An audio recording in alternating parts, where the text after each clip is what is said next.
मोदी जी कह रहे हैं कि केजरीवाल एक तरफ शीश महल बना रहे हैं और हम भी चाहते तो बनवा लेते, लेकिन हमने झुग्गी झोपड़ी वालों को फ्लैट दिया है। नहीं, वो चाहते बनवा लेते तो फिर उनका जो महल बना रहे हैं वो कौन बना रहे हैं। 467 करोड़ 467 करोड़ का जो है प्रोजेक्ट है, जिसमें उनका जो है रेनोवेशन भी होगा दोबारा से।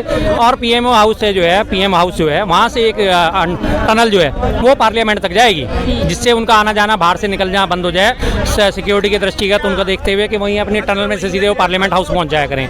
ये रहा उसका सबूत, बाकायदा सबूत है उसका।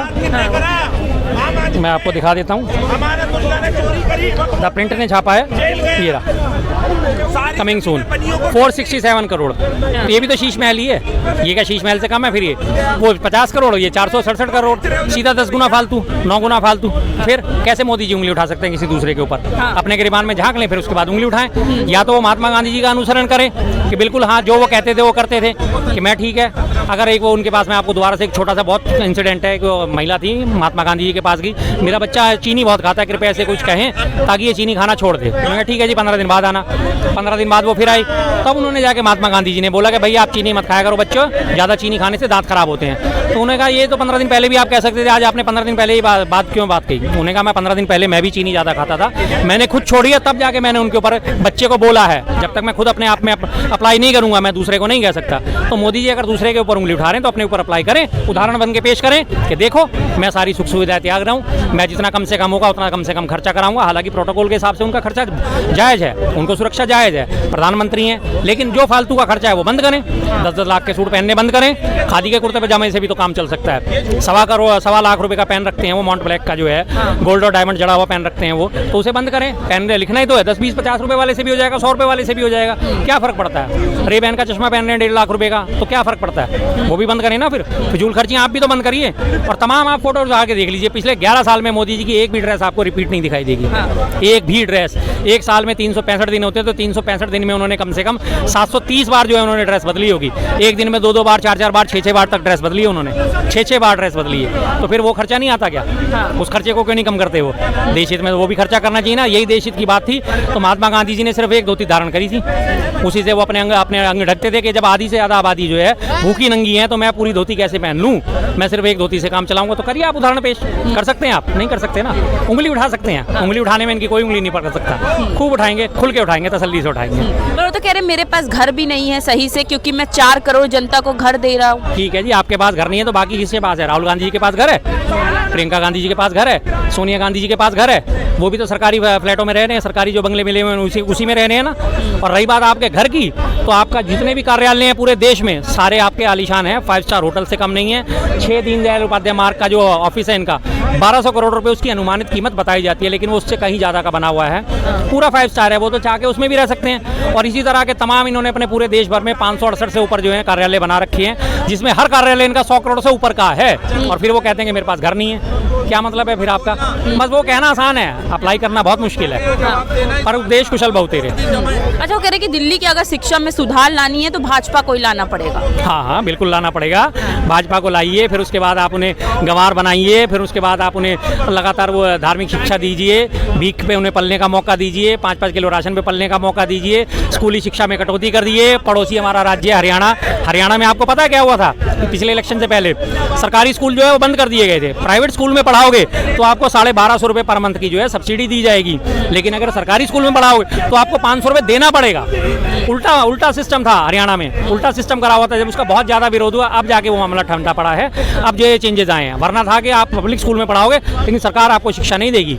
पड़ोसी राज्य यूपी है, डबल इंजन की सरकार है। अभी डबल इंजन की सरकार में अभी वार्षिक रिपोर्ट जारी हुई है, 7 लाख बच्चे पढ़ाई से दूर हैं, जबकि 7.5 साल से योगी जी का शासन है, डबल इंजन का शासन है। और अभी 27,000 स्कूल बंद करने की कवायद हो गई थी, प्राइमरी स्कूल बंद करी जा रहे थे, जिसका विपक्ष ने और तमाम मीडिया चैनलों ने उठाया था मुद्दा। एक बार मीडिया चैनलों ने अपनी थोड़ी सी जिम्मेदारी ढंग से निभाई कि उस मुद्दे को उठाया, तब जाके वो 27,000 स्कूल जो है वो बंद करने से रुके। वरना 27,000 प्राइमरी स्कूलों को बंद करने की यूपी सरकार ने पूरी तरह ठान लिया था। तो ऐसा शिक्षा देंगे आप? कैसी शिक्षा देंगे दिल्ली को? बताइए। आप नए खोलने के बदले पुराने बंद करे जा रहे हैं, फिर आप कहते हैं कि मैं शिक्षा दूंगा। तो जहाँ जहाँ आपकी सरकार है पहले वहाँ तो दे दीजिए, वहाँ तो आप मॉडल बना लीजिए। नहीं बना पाते ना, सिर्फ बातें कर रही हैं। अच्छा, कह रहे हैं कि देखिए आप अब आपदा बन चुकी है और बाकी भी जितने सरकार आए वो दिल्ली के लिए आपदा बन गई थी, अब हमारी सरकार लाइए तभी दिल्ली सुधरेगा।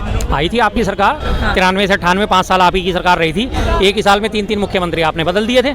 सबसे पहले खुराना साहब आए, फिर साहब सिंह वर्मा साहब आए, फिर उनका भी काम जनता को अच्छा नहीं लगा, आपको अच्छा नहीं लगा, फिर सुषमा स्वराज जी आई। 3-3 मुख्यमंत्री एक कार्यकाल में आपने बदल दिए। कितना बढ़िया आपने काम करा होगा ना, जो आपको 3-3 मुख्यमंत्री बदलने पड़ गए। और रही बात आपदा की, तो आपदा में तो आप हो आज। पिछले 27 सालों से आपका सूखा पड़ा हुआ है दिल्ली में, आपको सीट नहीं मिलने की राजी हो रही। दिल्ली में विधानसभा आपके हाथ में नहीं आ रही, एमसीडी आपके हाथ में थी, वो भी आपके हाथ से निकल गई। तो आपदा में तो खैर अब आप करेंगे, आपदा तो बन के इनके ऊपर टूट रही है कि बेचारे अपनी सरकार नहीं बना पा रहे। तो आपदा तो टूट रही है, तो आपदा की तो बात करेंगे। अच्छा देखिए, मोदी जी कह रहे हैं कि दिल्ली में देश भर से लोग आते हैं, पढ़ने के लिए आते हैं, रहने के लिए आते हैं, इसलिए अगर यहाँ के लिए कोई सबसे बेस्ट सरकार होगी तो वो भाजपा की सरकार होगी। बिल्कुल सही बात है। दिल्ली में लोग, तमाम लोग पढ़ने के लिए आते हैं, ये बात सही है। दिल्ली में दूर दराज से देशों से आते हैं, तो आप करिए ना, उनके लिए नए छात्रावास बनाइए, उनके लिए नए कॉलेज खोलिए। आपको ये क्या जरूरी है कि आप सरकार बनाओगे तभी ये काम कर पाओगे? और वो क्यों, मैं क्यों कह रहा हूँ, क्योंकि दिल्ली में एलजी का शासन चलता है और एलजी के हाथ में डीडीए है। दिल्ली में जो भी आपको किसी भी काम के लिए जमीन उपलब्ध कराएगा तो वो डीडीए उपलब्ध कराएगा। डीडीए एलजी शासन के अंदर में, एलजी साहब केंद्र के हैं। तो आपने एलजी साहब को ऑर्डर क्यों नहीं दिया साहब कि डीडीए से जमीन मांगो, हम नए स्कूल खोल रहे हैं, हम नए छात्रावास खोल रहे हैं, हम नए कॉलेज खोलेंगे? आपने करा। ये तो काम आप बिना सरकार रहते हुए भी कर सकते थे, पर आपकी मेंटलिटी तो हो करने की, आप करना तो चाहते नहीं। आपको पता है कि मैं सिर्फ वादे करूंगा। जैसे आपको याद होगा अभी जम्मू कश्मीर के चुनाव हुए थे, जम्मू कश्मीर में उन्होंने चुनाव में वादा करा, हमारी सरकार बना दो जम्मू कश्मीर में, हम पीओके को वापस ले आएंगे। अब इनकी सरकार बनी नहीं, मामला खत्म हो गया वहीं का वहीं। अब कौन सा पीओके, कैसा पीओके, उनकी सरकार तो बनी नहीं। अगर पीओके में सरकार, यहाँ जम्मू कश्मीर में सरकार बनाओगे तो पीओके लाएंगे, सरकार नहीं बनाओगे तो पीओके नहीं लाएंगे। वाह भाई वाह। अब दिल्ली में अगर हमारी सरकार बनाओगे तो हम स्कूल कॉलेज खोलेंगे, नहीं बनाओगे तो हम नहीं खोलेंगे। क्यों भैया? जमीन देने का काम तो डीडीए का ही है ना। डीडीए से आप जमीन क्यों नहीं मांगते? एलजी साहब के ऑर्डर हैं, एलजी साहब उसके सर्वे सरवाएं, डीडीए के हेड हैं। 1 मिनट के अंदर आज वो चाहें तो कल को जमीन अलॉट कर सकते हैं। केंद्र सरकार फंड दे, बना दे आप स्कूल और कॉलेज। नहीं बनाएंगे, लेकिन राजनीति करनी है ना। आग बुझ गई तो रोटी कैसे सिकेंगी? आग बुझ गई तो रोटी कैसे सिकेंगी ना इनकी? आग तो जलाए रखनी है इन्होंने। पर अब देखिए, भाजपा कह रही है कि चुनाव आते ही या फ्लैट भी देने लग गए हैं। भाजपा तो कह रहे हैं अब जनता को मिल तो रहा है काम। हाँ, चुनाव आते ही ना, पिछले 10 सालों में अब जाके इनको होश आया है, क्योंकि अब ये चाहते हैं कि दिल्ली में इनके पास नेता एक्चुअली बहुत सारे हो गए हैं। अब उन्हें एडजस्ट कैसे करें? हर कोई मुख्यमंत्री बनना चाहता है। उधर बासु सुरवाल ताल ठोक रही है, उधर परवेश साहब सिंह वर्मा ताल ठोक रहा है, उधर मीनाक्षी लेखी ताल ठोक रही है, उधर सचदेवा जो है वो तो आज चुनाव से भागी गए, जो इनके प्रदेश अध्यक्ष उन्होंने तो इनकार ही कर दिया, मैं चुनाव ही नहीं लड़ूंगा। उन्हें पता चली गया कि सरकार तो हमारी बननी नहीं है, तो मैं चुनाव लड़के और हार के अपनी बेइज्जती क्यों कराऊं? तो उन्हें एडजस्टमेंट करने के चक्कर में सोच रहे हैं मैं मुफ्त की रेवड़ियां बांट दूं, लोगों को प्रलोभन दे दूं और किसी तरह से हमारी सरकार बन जाए। क्योंकि दिल्ली जो है नाक का सवाल है, पूरे देश में मैसेज जाता है कि दिल्ली में तो इनकी सरकार है, केंद्र सरकार इनकी है, लेकिन राज्य में ये सरकार नहीं बना पाते, इसका मतलब इनके पास कुछ नहीं है। तो उस मैसेज को खत्म करने के लिए चाहते हैं कि हमारी सरकार बने, और वो बनने वाली है नहीं। तो भाजपा लगातार आप पे सवाल उठाती है कि मुफ्त की रेवड़ियां बांटते हैं वो लोग चुनाव से पहले। भाजपा आप पे सवाल उठाती है, भाजपा कांग्रेस पे सवाल उठाती है, भाजपा टीएमसी पे सवाल उठाती है, भाजपा पीडीपी पे सवाल उठाती है, भाजपा शिरोमणि अकाली दल पे सवाल उठाती है। तमाम विपक्षी पार्टियां जितनी भी है, अजीत पवार साहब की, उनकी शरद पवार साहब की पार्टी, उस पर आरोप लगाती है। ये तो विपक्ष पे आरोप लगाना काम है इनका। हर विपक्षी पार्टी को ये आरोप ही लगाएंगे, और जो भी इनकी खिलाफत करेगा उसके ऊपर ही ये आरोप लगाएंगे। किसान अपने आंदोलन को लेकर धरने पे बैठे, किसानों को खालिस्तानी घोषित कर दिया। छात्र आंदोलन के लिए बैठे, छात्रों को देशद्रोही घोषित कर दिया।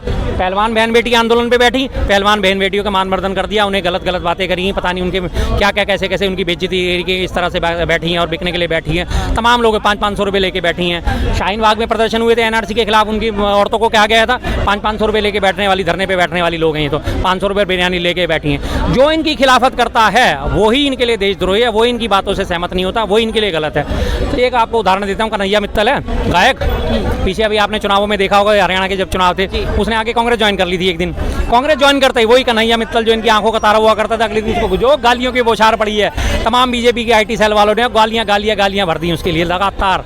2 दिन तक वो बेचारा गालियां झेलता रहा, तीसरे दिन फिर वो वापस में आ गया कि मैं घर वापसी करके खुश हूँ, मैं गलत चला गया था। अब उसके बाद वो फिर से इनका पूजनीय हो गया। तो इनका तो आप खिलाफत करोगे तो आपको गालियां पड़नी पड़ेंगी। शर्मा जी इनकी खिलाफत करेंगे तो शर्मा जी को भी गालियां पड़ेंगी और पड़ती हैं, खूब दबा के पड़ती हैं। लोग खूब गालियां देते हैं शर्मा जी को भी, कोई देर नहीं है इसमें। तो आज आप गालियां इनको खिलाफत करोगे, आपको गालियां पड़ेंगी। शर्मा जी अच्छा, भाजपा कह रही है कि आप हम पे सवाल उठाती है कि हम फंडिंग नहीं देते, हम बजट नहीं देते। कह रहे हम तो पैसा देते हैं, हम फंडिंग देते हैं, मोदी जी कह रहे हैं, लेकिन वो इस्तेमाल नहीं होता दिल्ली में सही से। कितना दिया पिछले बजट में 325 करोड़ रुपए दिल्ली के हिस्से का दिया, सिर्फ 325 करोड़ रुपए। क्या दिल्ली इतनी बड़ी राजधानी होने के बाद 2.5 करोड़ की आबादी होने के बाद करीब करीब दिल्ली की जो आबादी 2.5 करोड़ है और राजधानी है, उसके लिए 325 करोड़ रुपए क्या है, ऊँट के मुंह में जीरा। केंद्रीय कर जो होते हैं जिनमें प्रत्यक्ष करों में जो दिल्ली की हिस्सेदारी होती है, जीएसटी में हिस्सेदारी होती है, वो आप नहीं दे रहे। और सिर्फ दिल्ली की नहीं दे रहे, पश्चिम बंगाल की भी नहीं दे रहे, जहाँ जहाँ विपक्षी सरकार है, पंजाब है उसका नहीं दे रहे, हिमाचल प्रदेश का हिस्सा वो नहीं दे रहे। आप तो लगातार सबके साथ भेदभाव कर रहे हो। सबसे बड़ा उदाहरण अभी आपको देता हूँ, अब 26 जनवरी की परेड निकलेगी ना, 26 जनवरी के परेड में आपको दिल्ली की झांकी नहीं नजर आएगी, पंजाब की झांकी नजर नहीं आएगी, बंगाल की झांकी नजर नहीं आएगी, क्योंकि विपक्षी पार्टी है वहाँ पे। इतना बड़ा भेदभाव और कहाँ मिलेगा आपको कि झांकी तक को अनुमति नहीं दी जा रही, क्योंकि विपक्षी पार्टी की सरकारें हैं। और कैसे भेदभाव बताइए हम आपको। जी जी।